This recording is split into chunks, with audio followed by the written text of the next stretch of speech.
Hey everyone, how's it going? As you can see, we are not in our usual studio space. What are we doing here? Well, I'm looking at footage that we shot just a few hours ago using a new light, the Nanlux Evoke 2400B. I'm just looking over what we shot, and basically we were outside in a forest, we're in a cabin right now, and we tried to light up the night. So this is a 2400 watt light, it's in the name, it's a mono light, and it is powerful. So before I show you any of this footage, let's just go over some key details and then we'll jump right into it.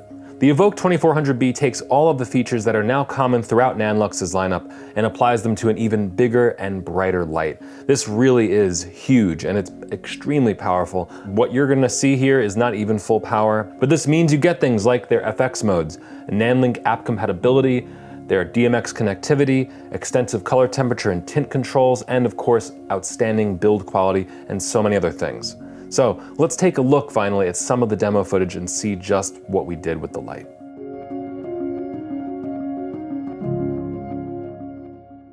So here we are in the great outdoors, as you can see. It is pitch black behind me. It's a little cold. Luckily, we're not in the dead of winter right now, so this is tolerable. But here it is. This is the Evoke 2400B. As you can see, it's kind of a monster of a light. And right now I just have it open face. There's nothing on it, just so you can see the cob fixture behind it. We have the yoke here. It's set up on a junior stand. But why are we here? So obviously it's powerful, which means we can light up pretty much anything. Now, one thing that immediately came to my mind was the kind of classic Hollywood night forest moonlight scene that you would see in the 80s to 90s. You kind of see it these days, not too much, so it's not as common of a shot, but we're gonna try to recreate it where basically the entire forest behind us is illuminated by this one light. And who knows, maybe we can run away from some aliens or a monster or something like that. Either way, this will shine a path for us. Now, if you look at the name 2400B, 2400, you might think 2400 watts of power, and that's sort of true. There's actually a few power options when we look at this light. Today, we are gonna use it in the 15 amp mode, which limits us to 1700 watts. Now, the reason being is that we are in a house and I'm not familiar with the electrical system here. I'm not sure if they have 20 amp.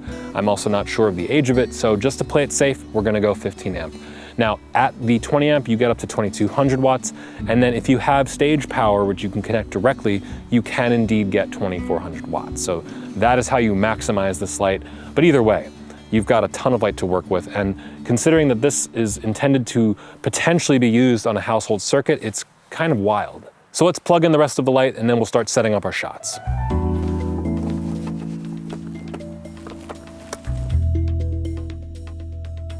Behold my cone of shame. All right, so I've just attached the RF NLM 45 EV 2400. This is the 45-degree reflector. This is actually required, well, any modifier is required. There are electronic contact pins on the back of this that communicate with the light, and the light's always looking for that because it actually won't allow you to boost the intensity at all above zero if you have nothing attached. So that's of course so that the cob element isn't exposed and that you're just not directly blinding someone. But this will allow us to cast light very, very far. So let's finally give it a whirl. Striking.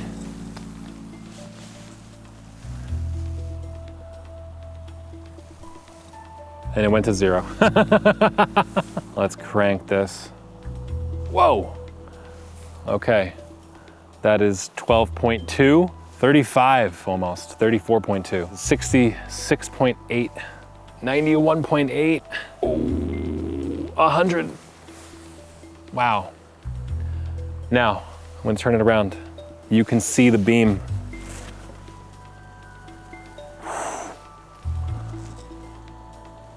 You can see the fog in the air. This might be just what we're looking for. Let's head out.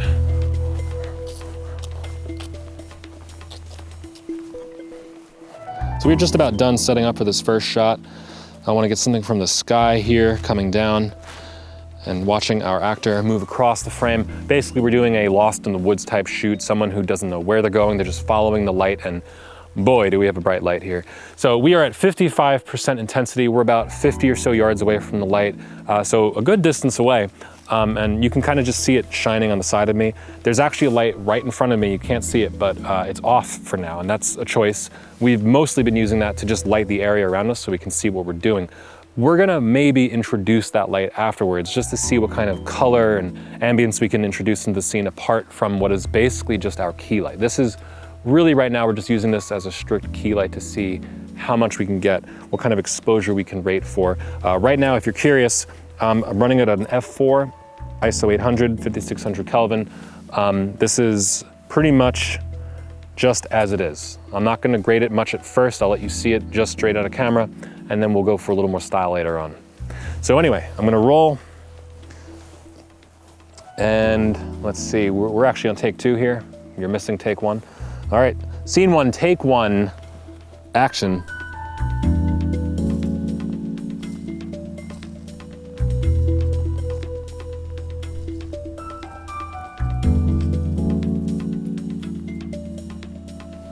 And cut. So we're going for take 3 here. I've reintroduced the color light over there, so we should get a little more spill, a little more even lighting, to be honest with you. And it's creating this really nice, like almost sci-fi, dare I say X-Files type look. Let's just go for it again. We'll see what kind of splash it creates across the scene. I think it's gonna contrast really nicely with the key light here. Let's go. All right, and action.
So we're done with our little supernatural mystery. Now for something natural, the natural beauty and wonder of lightning storms. You know, they pour through the windows, and these lights are great for producing effects. LED lights in general have really changed the game when it comes to just creating effects with lighting, especially since these all have effects presets. I believe almost 2 years ago I looked at the Evoke 2400B, which already was a huge light. And that had effects modes. All of NANLUX's lights do, but this of course just gives you so much more power to use it. And what better way than to absolutely blind someone with a Hollywood level storm going right through the window. If we look here, I just hit effect and you get right into the modes. We start with welding and we can go over, let's see here, CCT loop, initial loop, flash, pulse, storm auto, storm manual, TV, paparazzi, candle slash fire, bad bulb, firework, explosion auto, explosion manual, and right back to welding. Now you can customize most of these, but the auto modes are actually pretty nice because it kind of just takes the thought out of it. So we're gonna go right over to storm auto. Now I will be raising this light up and we're gonna compose the shot a little bit, but here, just in real time, let's take a look at how this works. So let's bring the dimming up to, oh, there we go. That's only 11%. And you can see it's on an automated interval, the flash times 3 to 6 times, interval range 2 to 6 seconds. So it's gonna kind of go through that range every time. Now I could do this manually. There's a secondary setting, storm manual, that lets me dial this in precisely. But honestly, this is fine. I like this.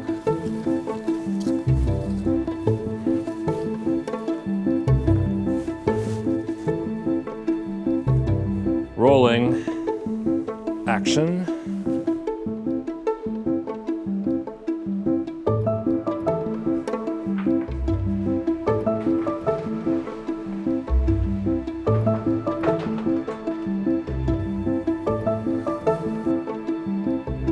action.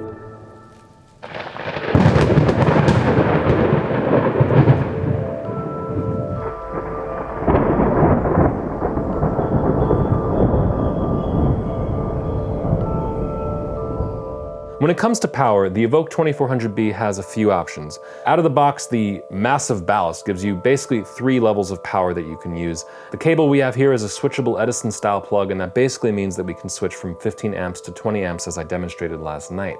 Now, we did that because, as I said then, we don't really know what the situation here is with the electrical system in the house, so we just played it safe.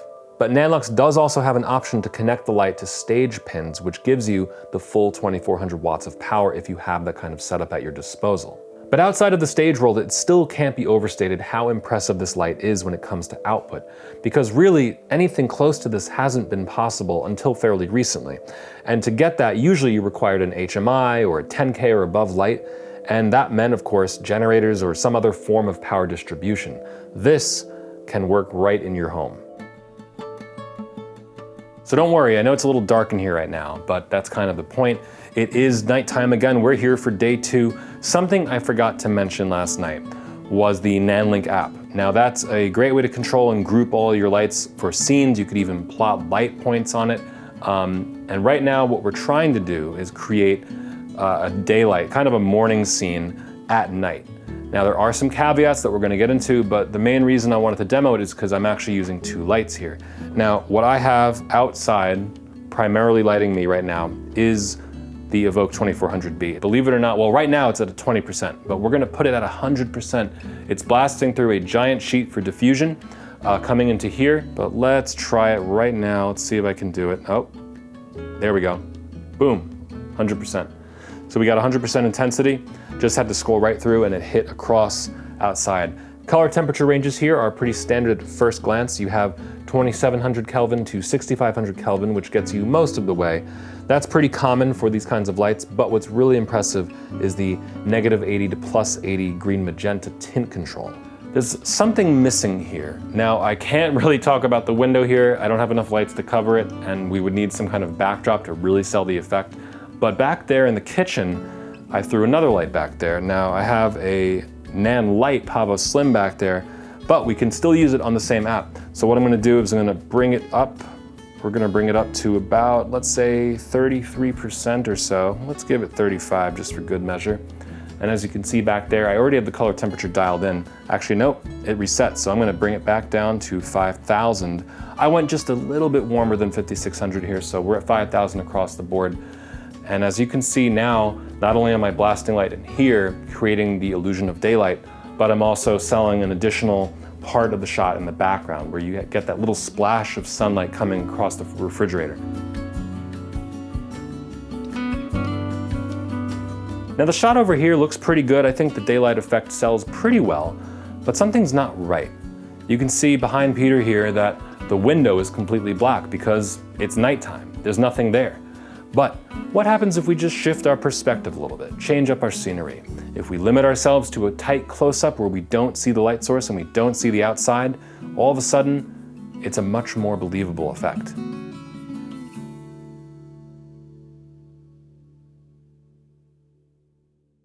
So last night I actually said that you need to have a modifier on the light in order for it to run, because it refused, at least when I first turned it on, to run without anything hitting the pins on the outside of the mount. Now that is partially true, but in actuality you can disable that functionality in the menus, so you can technically run the light open face with nothing on it. But that actually loses a lot of light output. The reflector, believe it or not, does a lot to give you that massive output. Now I have the number here. It's quoted at running while at 5600K with the reflector on at 41,910 lux at 3 meters, which is just insane. There's connections for DMX control on the back, along with Ethernet, which is used for firmware updates. Plus, if you go back into the menus, you can start looking at the fan control options. So that about wraps up our time with Nanlux's Evoke 2400B. I know that the word game-changing is often thrown around, and maybe I shouldn't necessarily use it here, but it is extremely impressive because it is pretty much the most powerful light that you can get that works on a standard circuit without the need for external power sources, generators, distribution, anything like that. You can get the full maximum output with those sources, but you can still get pretty close with just up to a 20 amp household circuit, and that's really saying something. That changes productions all around because you can do the kinds of shots that you could only dream of before with a much smaller crew, much smaller scale production. In other words, what kind of darkness could you shine the light on with the Evoke 2400B? Let us know in the comments below. My name is Doug with B&H, and I'll see you next time.